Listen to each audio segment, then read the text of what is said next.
When starting out with Blender, one of the most intimidating parts is simply navigating the user interface.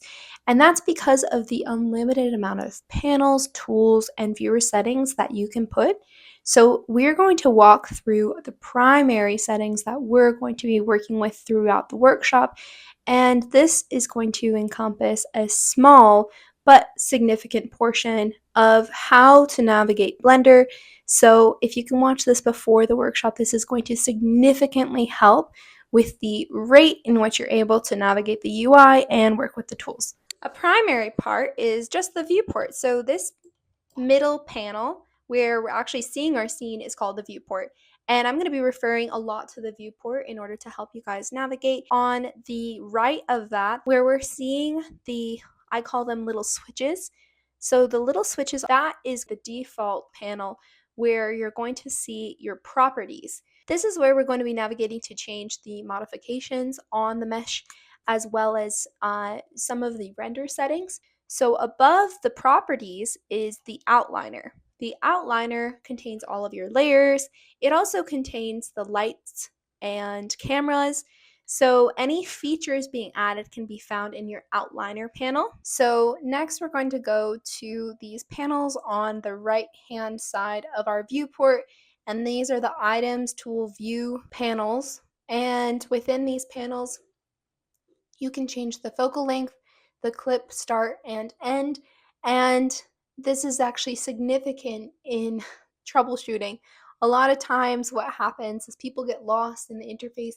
They don't know why they can't see their scene anymore. And it often just has to do with the view settings on this right side where you're going to change your clip start and your clip end. Your clip end can usually be pretty significant, and it probably should be for a landscape. So if we imagine 1,000 meters, that makes sense for a large scale landscape. So on the top right corner of the viewport is where you can modify your actual viewport settings. And so this is going to be significant in decreasing the rendering time. I like to switch between mostly shading mode and modeling mode. Modeling mode is the fully opaque circle. Shading is the quarter highlighted circle. And between those two modes, you're mostly going to be able to do everything.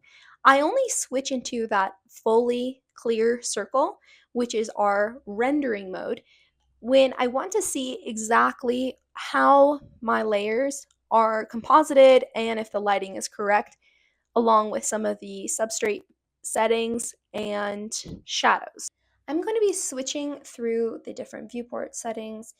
And as we can see right now, we're in cycles, and cycles is going to be the most computationally expensive rendering engine for you to be working with. I advise for everyone to always stick to Eevee until you are going to actually render your image or your animation. We're going to be going through that more fully throughout the actual workshop.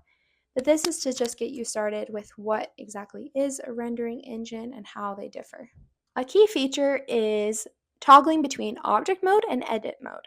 Edit mode allows you to edit the fundamental structure of your mesh, while object mode is where we're going to be applying our shading. We're mostly going to be able to see the full surface rather than all of the vectors and vertices. So we're going to be using edit mode in order to change some of the features within our mesh while we're working within Blender. But this is another key area to familiarize yourself within Blender.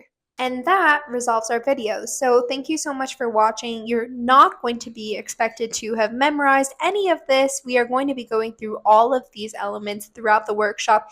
It is simply to make sure that you have a good overview of where things are located. Thank you so much for signing up for the Ultimate Beginners Blender plus GIS Workshop. I'm so excited for this coming week. So thanks again, and see you next